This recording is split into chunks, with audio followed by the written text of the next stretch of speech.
Shalom saudaraku sekalian, puji Tuhan menjadi sukacita yang membahagiakan bahwa Bapak, Ibu, saudara sekalian tetap bersemangat belajar Alkitab melalui Bible Study Online CK7, puji Tuhan.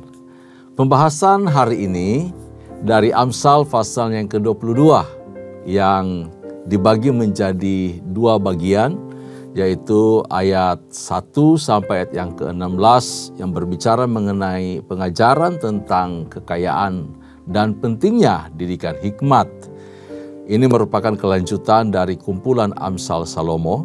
Dan bagian kedua yaitu ayat 17 sampai ayat yang ke-29 yang isinya adalah amsal-amsal orang bijak.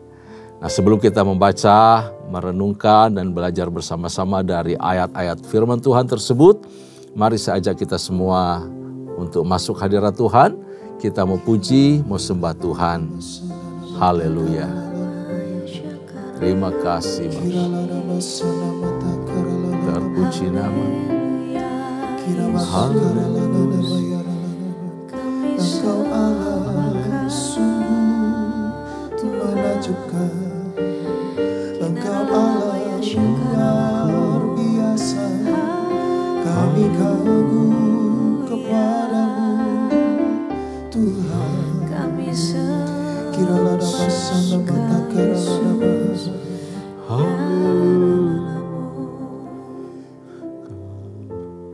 Terima kasih Tuhan. Kau sungguh indah tiada taranya, sungguh menakjubkan, sungguh ajaib untuk dimengerti, lebih dari semua yang ada. Hikmat-Mu tiada terselami,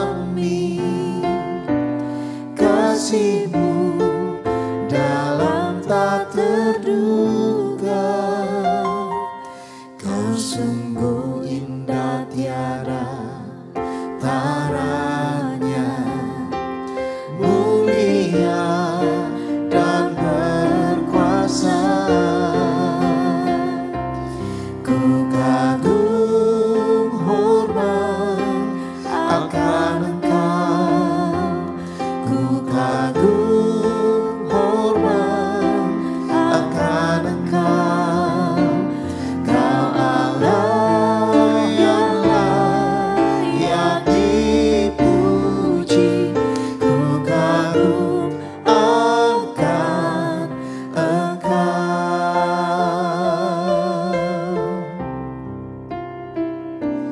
Kau sungguh indah tiada taranya, sungguh menakjubkan,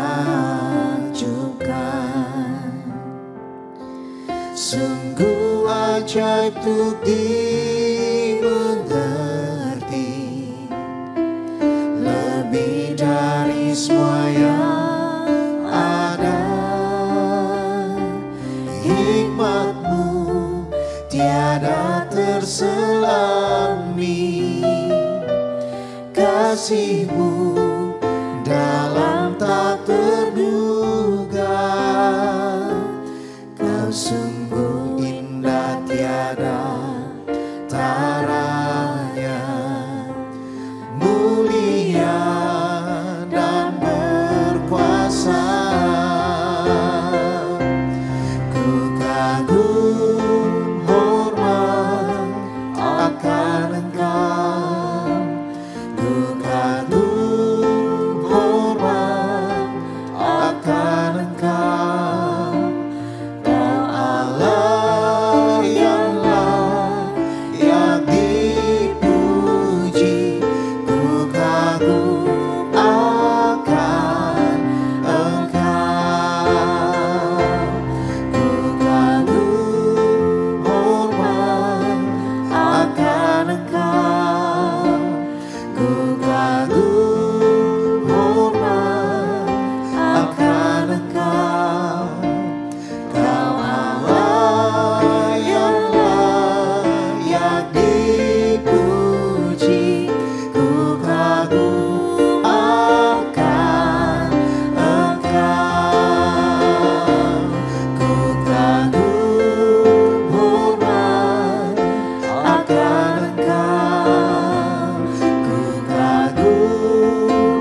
Terima kasih Tuhan, kami bersyukur punya Allah yang seperti Engkau, Allah yang setia, Allah yang mengasihi kami, Allah yang menyertai kami dalam kondisi apapun dalam hidup kami ini. Kami menerima janji-janji dari-Mu, kami teguh dengan firman-Mu, kami percaya akan kebaikan dan kasih-Mu yang melimpah itu. Terpuji nama-Mu ya Tuhan. Berkati Bible study kami hari ini. Setiap kami membaca, setiap kali kami belajar, setiap kali kami merenungkan kebenaran-Mu, urapan-Mu turun atas kami, memberi pengertian-pengertian yang baru. Terpuji-pujilah nama-Mu. Dalam nama Yesus kami bersyukur, kami siap belajar dari kebenaran firman-Mu. Haleluya. Amin. Puji Tuhan, mari saya ajak kita semua buka Alkitab kita dari Amsal pasalnya yang ke-22, Amsal 22, Di buku Alkitab saya, halaman 703. 703. Nah, karena pasal 22 ini dibagi dalam dua bagian besar, jadi kita akan masuk di bagian pertama dari ayat pertama sampai ayatnya yang ke-16, yaitu mengenai kekayaan dan pentingnya hikmat. Kita akan baca dari ayat 1 sampai ayat yang ke-6 dulu ya. Ayat 1 sampai ayat yang ke-6. Saya akan pandu kita membaca bagian ini. Demikian firman Tuhan, nama baik lebih berharga daripada kekayaan besar. Dikasihi orang lebih baik daripada perak dan emas. Orang kaya dan orang miskin bertemu. Tuhan membuat mereka semua. Yang membuat mereka semua ialah Tuhan. Kalau orang bijak melihat malapetaka, bersembunyilah ia. Tetapi orang yang tak berpengalaman berjalan terus, lalu kena celaka. Ganjaran kerendah hati dan takut akan Tuhan adalah kekayaan, kehormatan, dan kehidupan. Duri dan perangkap ada di jalan orang yang serong hatinya. Siapa ingin memelihara diri menjauhi orang itu. Didiklah orang muda menurut jalan yang patut baginya, maka pada masa tua pun ia tidak akan menyimpang daripada jalan itu. Sampai sini dulu. Nah, Bapak Ibu kasih dalam Tuhan, ayat pertama sampai ayat yang ke-6 sebenarnya tidak sedang meremehkan kekayaan. Tidak, ya. Tetapi lebih menekankan kepada pentingnya hikmat yang didasari takut akan Tuhan serta hubungan kekerabatan dengan saudara, ya, dengan orang lain. Setiap orang muda dididik untuk mengutamakan nama baik, nama yang harum. Penulis Pengkhotbah pasal 7 ayat pertama juga menandaskan hal ini. Nama yang baik, lebih baik, ya. Nama yang harum lebih baik daripada minyak yang wangi. Nah, kepada orang muda, si penulis Amsal mengajarkan, mendidik bahwa setiap orang muda harus mengutamakan prinsip ini penting, yaitu nama yang baik dan perkenanan orang lain. Perkenanan di sini artinya dikasihi oleh orang lain. Kalau kita mengejar kekayaan, mengutamakan harta benda, maka kita pasti akan melupakan atau meniadakan yang namanya hubungan kekerabatan. Oleh karena harta kekayaan itu, orang banyak bertengkar demi memperebutkan kekayaan, sehingga nama mereka rusak dan hubungan kekerabatan jadi berantakan. Sebab apa? Tidak menempatkan yang namanya nama yang baik, perilaku yang baik, hormat, kasih, perkenanan kepada orang lain atau dari orang lain, itu berupaya untuk ditiadakan, ya. Jadi itu masalah sesungguhnya. Nah, penulis Amsal mengajarkan kita semua, dikasihi itu sangat berarti, sangat penting. Ibu-ibu, para istri di rumah mau mengejar kekayaan dari suami atau mau dikasihi oleh suami? Kalau dikasihi oleh suami, pasti yang lain-lain juga akan menyertai. Amin. Pasti berkat Tuhan juga menyertai. Sama seperti prinsip firman Tuhan. Kejar kerajaan Allah, kejar Tuhan, perkenanan Tuhan, maka berkat-berkat yang lain, berkat-berkat jasmani juga akan menyertai kita. Amin. Dimulai, ya tentu saja dari sikap merendahkan hati di hadapan Tuhan. Dan takut akan Tuhan. Ini mendorong kita untuk bisa saling membantu, saling menghargai satu dengan yang lain. Kalau tidak punya kerendahan hati, kita nggak akan bantu orang, kita nggak hormati, nggak hargai orang. Hal ini bisa terjadi kalau kita punya sikap hati merendahkan diri, dan takut akan Tuhan, menganggap orang lain lebih utama daripada kita. Dan penulis Amsal memberitahukan ganjarannya adalah kekayaan, di ayat yang keempat tuh, kehormatan dan kehidupan. Kekayaan berarti kita diberkati, ya. Kehormatan berarti kita dihargai keberadaan kita. Orang sungkan dengan kita, orang salut dengan kita, dan Tuhan juga mengasihi kita. lalu memperoleh kehidupan. Ini bicara ketentraman, kenyamanan, penyertaan, perlindungan dari Tuhan. Ya. Nah, memelihara hidup adalah memelihara bibir dari orang yang serong hatinya. Ini penting sekali. Supaya kita memperoleh namanya kekayaan, kehormatan, dan hidup. Penulis Amsal juga memberitahukan supaya kita memelihara kehidupan yang sudah dianugerahkan Tuhan kepada kita. Caranya apa?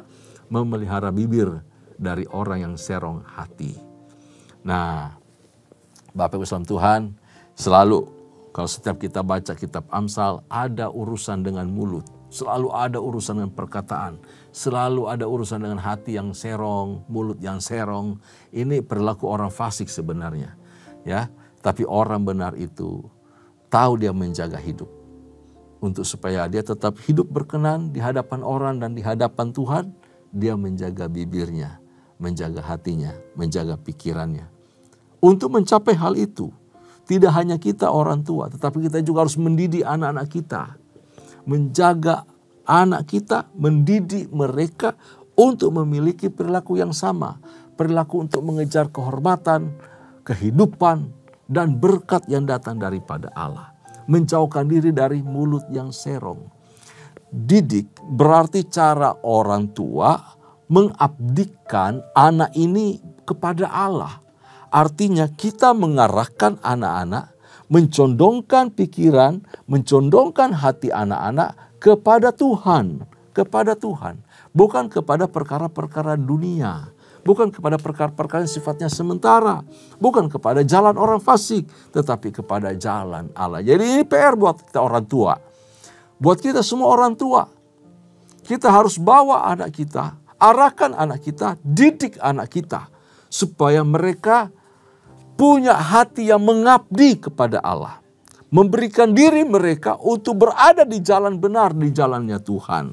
Kalau demikian maka berkat Tuhan, sejahtera, umur panjang terus melimpah dalam kehidupan kita dan anak-anak kita. Di ayat 7 sampai ayat yang ke-9 dan juga ayat yang ke-16 kita akan bacakan bagian ini.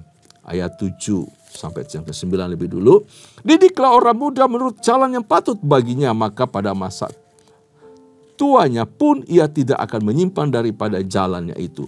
Orang kaya menguasai orang miskin, yang berhutang menjadi budak dari yang menghutangi. Orang yang menabur kecurangan akan menuai bencana, dan tongkat amarahnya akan habis binasa. Orang yang baik hati akan diberkati, karena ia membagi rezekinya dengan si miskin. Ayat 16, orang yang menindas orang lemah untuk menguntungkan diri atau memberi hadiah kepada orang kaya hanya merugikan diri saja. Nah, bagian ini berbicara mengenai orang kaya sedang dibandingkan dengan orang miskin dan sikap terhadap keduanya. Bagaimana cara kita menghadapi orang kaya atau menghadapi orang miskin?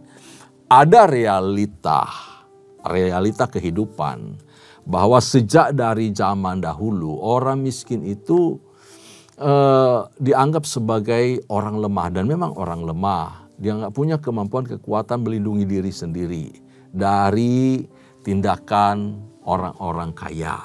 Selalu berada dalam kondisi yang sulit. Ini kondisi orang miskin. Tidak memiliki akses kepada para pejabat. Dihambat mereka, diperlakukan semena-mena mereka. Dan bahkan mereka tidak bisa melindungi diri sendiri dari penindasan orang-orang kaya yang berlaku semena-mena tersebut. Kasihan ya orang miskin, orang susah. Itu dari zaman dulu terus terjadi. Sampai sekarang juga negara-negara miskin juga menjadi objek tindakan penyelewengan dari negara-negara atau bangsa pemerintahan yang kuat, yang kaya. Terlihat sekali kita mengerti keberadaan dunia, ya, hubungan negara satu dengan negara yang lain. Kalau negara yang lain itu lemah, kurang, padahal mungkin dia punya sumber daya alam kaya raya tetapi tidak punya SDM contohnya. Sumber daya manusia lemah, kurang, sehingga kekayaan alamnya dikeruk dengan berbagai macam politik yang menguntungkan negara-negara maju, negara-negara kaya. Nah, hal ini berjalan terus sampai sekarang juga. Bahkan orang-orang miskin itu menjadi budak ya, menjadi budak. Kalau mereka demi hidup, mereka mulai mengutang untuk melanjutkan kehidupan sehari-hari. Akhirnya mereka mulai mengutang dan ketika tidak mampu membayar, diri mereka juga mereka jual untuk menjadi budak. Tapi untungnya firman Tuhan khusus bagi orang Israel itu punya hukum, punya aturan berapa lama engkau menjadi budak. Sekian tahun. Ya, sekian tahun, 7 kali 7 plus waktu genap tahun ke-50, budak itu harus dibebaskan. Tidak boleh lagi dia berstatus budak, harus diberi kebebasan. Itu tahun Yobel. Ya, ketika demi kelanjutan hidup mereka bahkan menjual diri sebagai budak atas satu keluarga orang kaya. Ya, puji Tuhan. Cara budak memperlakukan budak di Alkitab itu diatur dengan baik. Semua punya hak hidup. Tuhan sangat menghargai. Siapa yang berusaha menindas lebih daripada kewajaran, kepatutan, maka hukuman Tuhan turun atas mereka. Jika orang kaya itu jahat, jika orang kaya itu curang, maka akan ada hukuman dari Tuhan kepada mereka. Tetapi jika orang kaya itu baik, penguasa itu baik, bangsawan itu baik, maka dia akan menerima berkat dari Tuhan. Kenapa? Punya belas kasihan kepada orang lain. Punya belas kasihan, suka memberi, suka menolong, suka mengasihi orang-orang yang susah, orang miskin. Ini penting buat kita. Makanya di gereja Tuhan itu ada namanya diakonia. Tidak menganggap jemaat itu miskin atau kurang. Tetapi jika ada jemaat yang membutuhkan, memerlukan, maka hal ini penting sekali untuk menolong jemaat-jemaat Tuhan yang membutuhkan pertolongan uluran tangan di waktu-waktu tertentu, di masa-masa tertentu, di kondisi-kondisi tertentu. Mereka membutuhkan uluran tangan Tuhan melalui gereja. Gereja harus hadir di tengah-tengah jemaat yang betul-betul membutuhkan atau memerlukan. Gereja tidak menganggap mereka selalu menadahkan tangan. Tidak diperlukan seperti itu juga. Tetapi betul-betul harus ditolong, menyentuh sampai area kebutuhan pokok mereka. Sehingga baik orang berkelebihan, baik orang yang merasa kurang, semua bisa menikmati berkat Tuhan, hidup bersama dan memuliakan Tuhan yang baik itu. Tuhan yang mengasihi umatnya. Nah, Bapak Ibu kekasih dalam Tuhan, berlaku baik kepada orang susah, kepada orang miskin, kepada orang yang butuh pertolongan, dan tidak menindas mereka. Kita harus punya sikap seperti itu. Orang-orang yang berkelimpahan, punya berkat lebih, harus punya sikap seperti itu. Gereja yang baik, gereja yang benar, memperhatikan orang-orang susah. Orang-orang yang patut ditolong. Tentu saja di tengah-tengah jemaat Tuhan pasti ada hal semacam ini. Dan kita tidak boleh menutup mata untuk mereka. Kita harus hadir, mengulurkan tangan, supaya apa? Berkat Tuhan itu mereka rasakan, mereka alami. Nah, Bapak Ibu Tuhan, di ayat yang ke-10 sampai yang ke-12 kita akan bacakan bagian ini. Ayat 10 sampai ayat yang ke-12. Usirlah si pencemooh, maka lenyaplah pertengkaran dan akan berhentilah perbantahan dan cemooh. Orang yang mencintai kesucian hati dan yang manis bicaranya menjadi sahabat raja. Mata Tuhan menjaga pengetahuan, tetapi ia membatalkan perkataan si pengkhianat. Pentingnya pengetahuan di sini, di ayat 10 sampai 12. Seorang pencemooh adalah seorang yang bodoh, yang suka membawa pertengkaran dimanapun dia berada. Di keluarga, di komunitas kecil, atau komunitas besar sekalipun. Dia mendatangkan perselisihan dan juga menghina, ya, mendatangkan penghinaan kepada orang lain. Termasuk juga dalam kasus pengadilan kalau di konteks Amsal ini. Ya, di peradilan si pencemooh datang, pasti orang akan bertengkar. Kenapa? Dia akan menjadi saksi dusta, dia ceritakan lebih-lebih, ya, dia menyampaikan sesuatu yang lebih-lebih yang tidak sesuai fakta kebenaran, bikin orang berantem, bikin orang ribut. Jadi bubar semua. Karena itu dengan cara mengusirnya dari peradilan, mengusirnya di tengah-tengah kelompok, mengusirnya dari tengah situasi yang mulai chaos tersebut, maka perbantahan akan berhenti, akan reda. Karena apa? Sumber masalah ada dalam diri si pencemooh itu. Sebaliknya, orang yang bijak, orang yang jujur, orang yang manis bicaranya akan berdiri di istana, akan melayani raja. Pengertian hikmat pengetahuannya akan diminta. Karena itu Tuhan menjaga dan melindungi pengetahuan dan hikmat itu dan diberikannya kepada orang yang mau mengejar, mau mengenali dirinya, mau mengenal Tuhan lebih lagi, mau mencari kehendak Tuhan lebih lagi. Ya, tetapi diberitahu tadi bahwa rencana si pengkhianat, rencana si jahat, rencana si pencemooh dibatalkan oleh Tuhan. Orang yang mencari Tuhan, orang yang mengejar pengetahuan, pengenalan akan Tuhan akan menemukan Tuhan.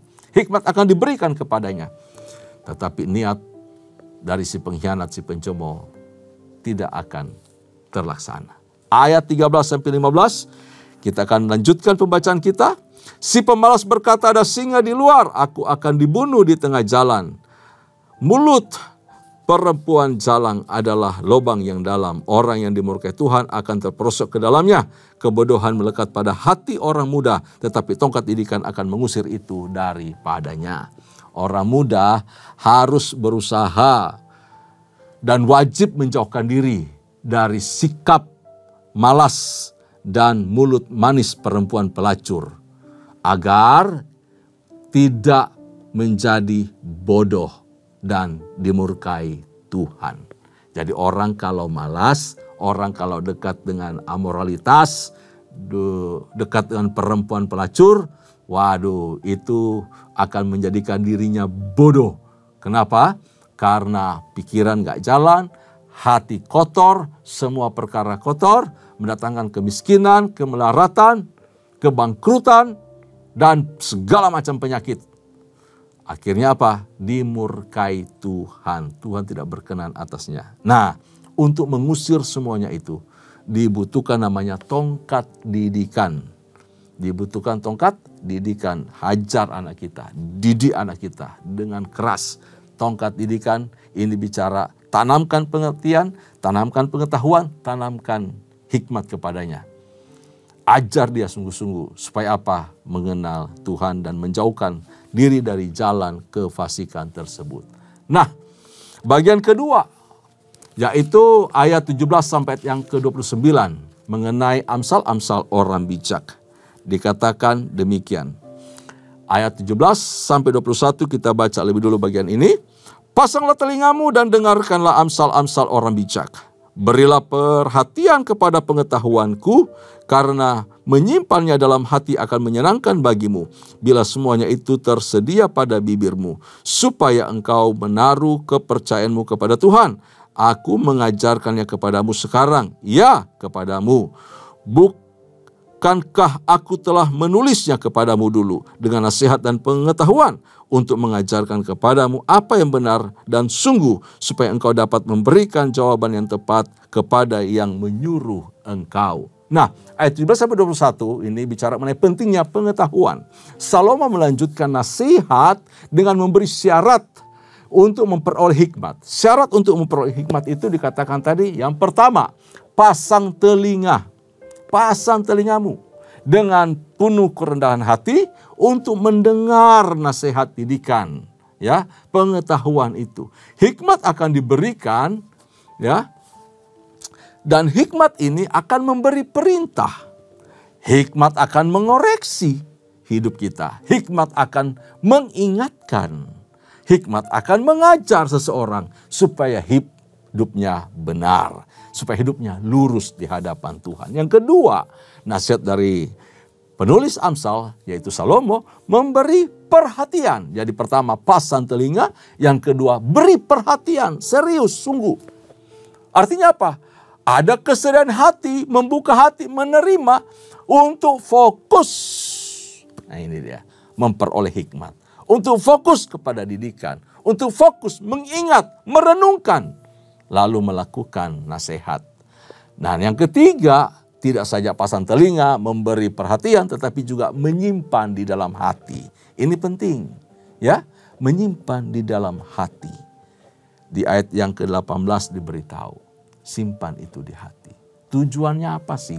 Kenapa sampai harus ada 3 tahap ini? Pasang telinga, memberi perhatian, menyimpannya di dalam hati. Jangan gampang hilang, tapi sering dihafal, diingat, simpan baik-baik. Supaya apa? Setiap hari pasti diperlukan, setiap waktu pasti diperlukan. Tujuannya yang pertama, supaya percaya kepada Tuhan dan persekutuan dengan Dia. Supaya terjadi yang namanya sikap hati yang percaya, mengandalkan Tuhan, bergantung kepada Tuhan dan hidup dalam persekutuan dengan Tuhan. Kalau kita mendengar firman, memasang telinga, menaruh hati, fokus dan menyimpan dalam hati, kita nggak akan berdosa kepada Tuhan dan kepada sesama. Langkah-langkah kita adalah langkah-langkah orang benar, hidup lurus di hadapan Tuhan. Kita akan percaya bergantung kepada Tuhan, tidak pada pengertian diri kita. Kita akan punya persekutuan indah dengan Tuhan. Itu tujuannya. Di ayat 19 diberitahu. Dan yang kedua adalah supaya kita memiliki kepastian di dalam pengertian apa yang benar dan yang dapat dipercaya. Wah, tumbuh pengertian-pengertian yang baru, yang kokoh, yang absolut, yang benar. Ya, dan dapat dipercaya. Ini luar biasa. Jadi setiap datang ajaran baru, pengajaran sesat, kita tahu ini sesat. Sebab apa? Kita tahu kebenaran. Kita tahu yang mana asli, firman Tuhan. Dengan cara belajar seperti di Bible Study ini, kita ditanamkan kebenaran, pengertian-pengertian tepat yang benar. Sehingga apa?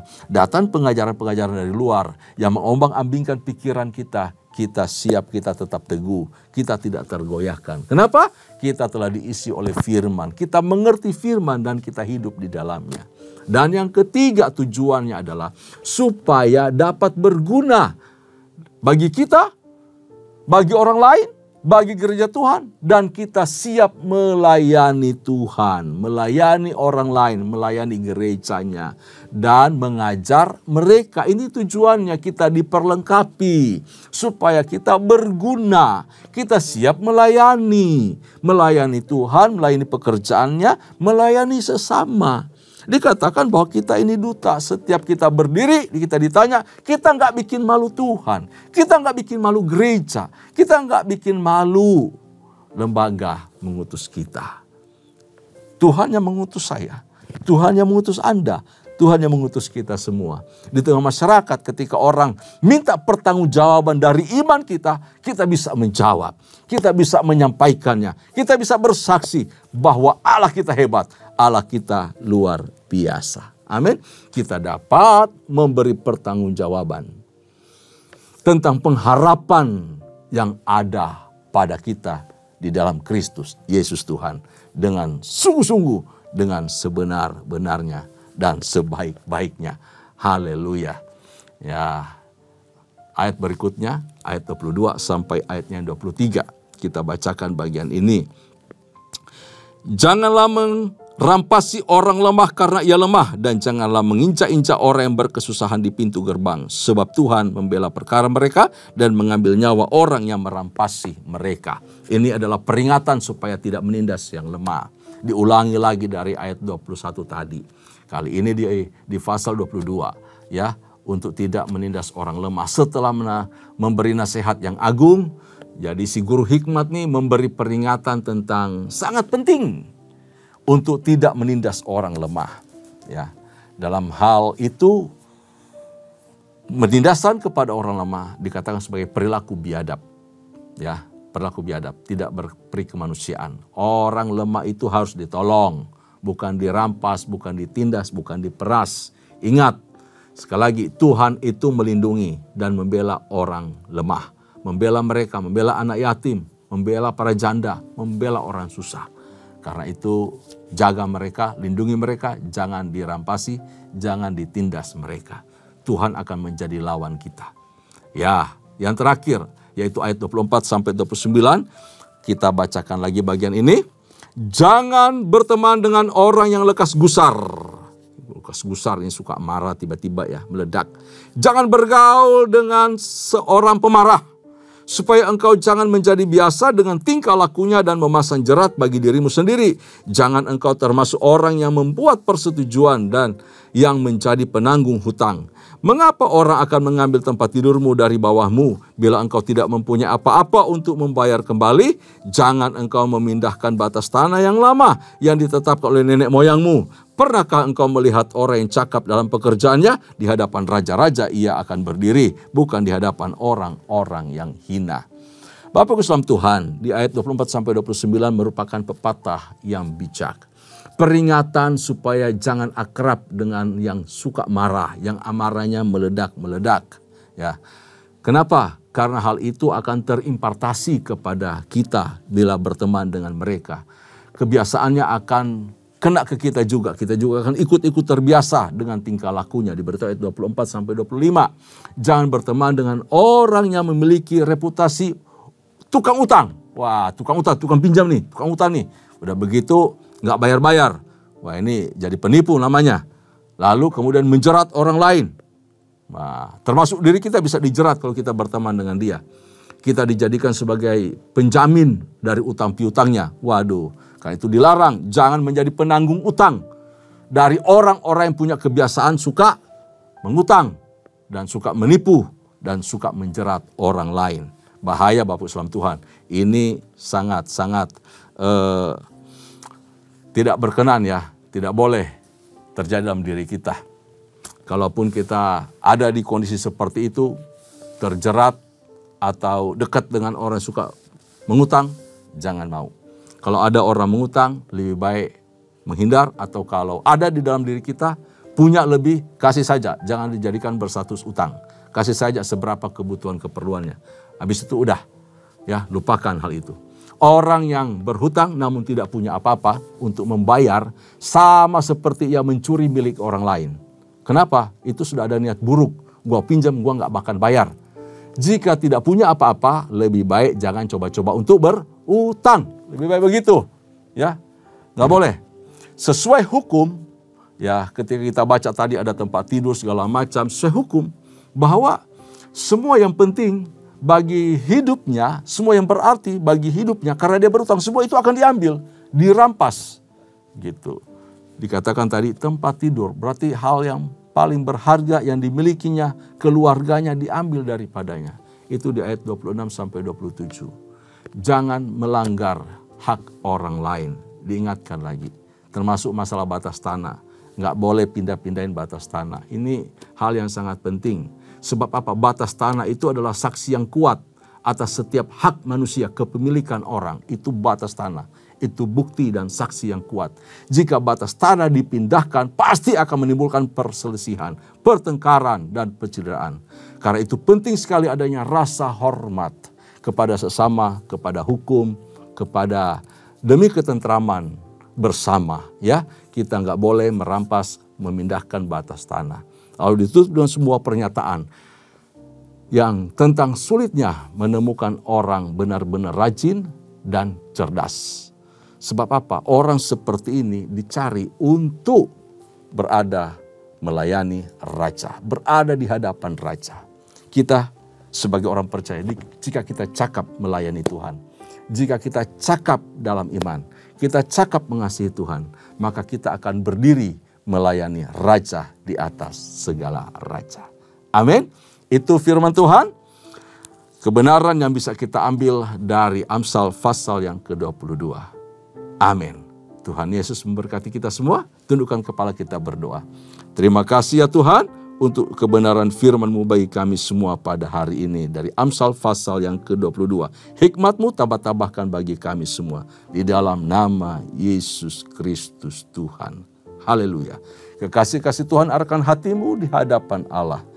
Terimalah berkat serta anugerah yang melimpah dari Allah Bapa, kasih sayang di dalam Kristus Yesus Tuhan, serta persekutuan yang manis dengan Allah Roh Kudus menyertai kita mulai hari ini sampai parusia Tuhan datang pada kali yang kedua, bahkan sampai selama-lamanya. Setiap kita yang percaya sama-sama katakan amin. Shalom, Tuhan Yesus memberkati kita semua.